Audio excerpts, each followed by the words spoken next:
नेत्र खुलेंगे। करो ध्यान साधना। आइए सुनते हैं आज की कहानी गौ सेवा। प्राचीन काल में हमारे देश में शिक्षा पद्धति गुरुकुलों पर आधारित थी। घने वनों के बीच में, नदियों के किनारों पर अथवा पहाड़ों की सुरम्य घाटियों में ऋषि महर्षि आश्रम बनाकर रहा करते थे। ये प्राय गृहस्थ होते थे। जो बालक पढ़ना चाहते थे उन्हें इन्हीं आश्रमों में आकर रहना पड़ता था। इन आश्रमों का वातावरण बहुत ही सुंदर, शांत एवं सुखद था, क्योंकि चारों ओर प्रकृति की छटा बिखरी रहती थी। आश्रमों के समीप ही कलकल की ध्वनि पैदा करती नदियां बहती अथवा हरे भरे वृक्षों से भरे पहाड़ सिर ऊंचा किए खड़े दिखाई पड़ते थे। मिट्टी, बांस और फूस से बने झोंपड़े आश्रमों में रहने का स्थान थे, जो जाड़ों में गर्म और गर्मियों में ठंडे रहते थे। चारों ओर फलों और फूलों से लदे वृक्ष एवं लताएं आश्रमों की शोभा बढ़ाती थी। ऋषि महर्षि और विद्वान महात्माओं की ममता और दया से भरा हुआ स्वभाव तथा अहिंसक प्रवृत्ति हिंसक पशुओं को भी शांत रखता था। छात्रों का मन ऐसे सुंदर वातावरण में अध्ययन में खूब लगता था, लेकिन उनका जीवन बड़ा संयमी एवं कठोर था। गुरुदेव एवं उनकी पत्नी की सेवा, आज्ञा पालन उनका धर्म था। शिक्षा के साथ साथ आश्रम से संबंधित सभी कार्य वे स्वयं करते थे। इन आश्रमों में सैकड़ों की संख्या में गायें भी रहती थी, जिनकी सेवा और देखभाल करना भी छात्रों का अहम कार्य था। छंदोग्य उपनिषद में इससे संबंधित एक बहुत ही सुंदर कथा है। अत्यंत निर्धन लेकिन सद्गुणों से संपन्न एक स्त्री थी, जिसका नाम जबाला था। उसके एक पुत्र था जिसे सभी सत्यकाम कहते थे। एक दिन उसके मन में गुरुकुल में रहकर शिक्षा ग्रहण करने की इच्छा पैदा हुई।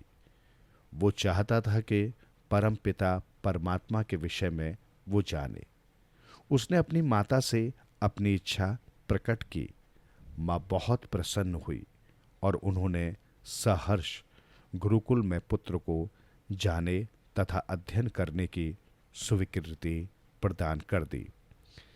जिस समय सत्यकाम जाने लगा, उसने अपनी माता से पूछा, यदि आचार्य उससे उसका गोत्र पूछेंगे तो वो क्या जवाब दे, क्योंकि उसने तो अपने पिता को देखा ही नहीं है और न उनका गोत्र ही वो जानता है।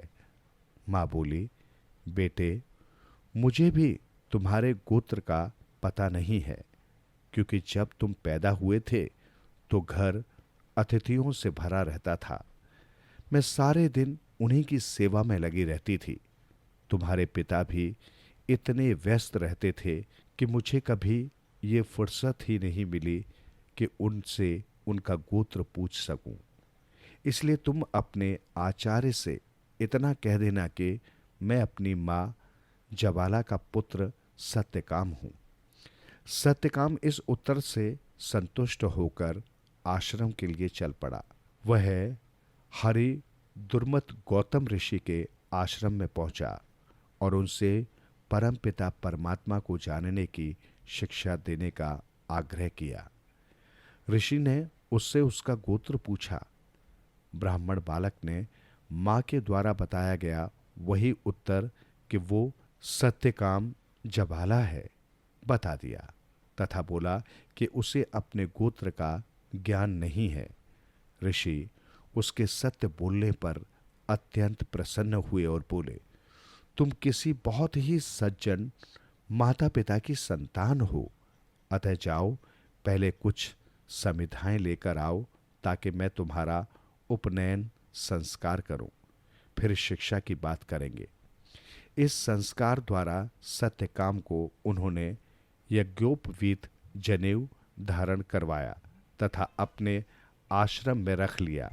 कुछ दिनों बाद उन्होंने आश्रम की गायों में से 400 दुर्बल गाय छाटी और उन्हें सत्यकाम को सौंपते हुए कहा, वत्स, इन गायों को लेकर पास के ही वन में चली जाओ और जब ये बढ़कर पूरी 1000 हो जाए तब वापस आना।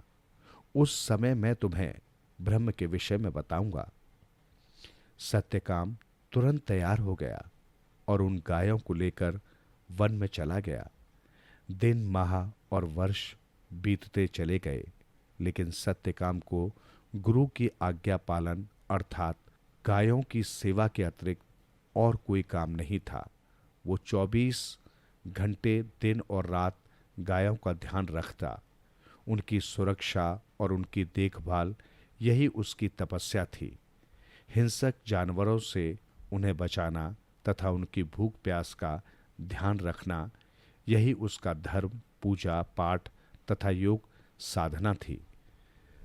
जब एक जगह की घास समाप्त हो जाती तो वो उन्हें लेकर दूसरी जगह पहुंच जाता और वहीं डेरा डाल देता। उसके पास रहने का कोई स्थान नहीं था। वृक्षों के साए और गुफाएं ही उसका घर थे तथा शरीर पर जो वस्त्र पहनकर वो चला था वही उसके वस्त्र थे।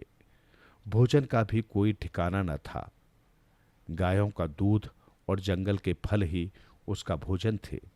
धीरे धीरे समय के साथ साथ गायों की संख्या भी बढ़ रही थी और एक दिन उसने देखा कि गायों की संख्या पूरी 1000 थी। सभी गायें स्वतंत्र विचरण, जंगल की खुली हवा तथा नदियों के स्वच्छ पानी एवं हरी भरी ताज़ा घास फूस खाने के कारण पूरी तरह स्वस्थ हो गई थी। अब सत्यकाम उन्हें लेकर अपने गुरु के आश्रम की ओर चल दिया।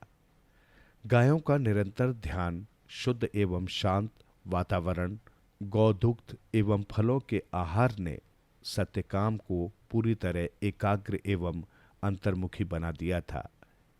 एकाकी रहकर दिन रात गायों का ध्यान एवं सेवा रूपी तपस्या से सभी देवता उससे प्रसन्न थे।